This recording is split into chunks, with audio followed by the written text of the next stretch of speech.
Hello, I'm in a 2015 Toyota Highlander, and today I'm going to show you how to open the hood. So from the driver's side here, go down, and there should be a hood release that will pull. And behind here, you should see a cable with a little tension attached. If there's not one, you'll need to address that. So now we'll go up to the front.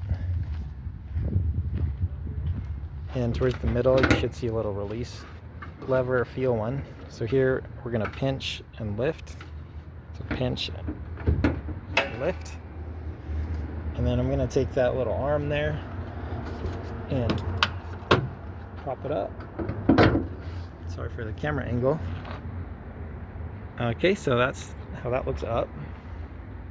And then right here is what the lever looks like that was holding the hood shut. Make sure there's no debris stuck in here that needs cleaned out. Maybe spray some WD-40 if you need to loosen this up. There's what the top looks like, where it was hooked onto here. And then same thing, make sure your hood is properly aligned, because if it's closing crooked, that would cause issues as well. But I hope this was helpful. Hope you have a wonderful day.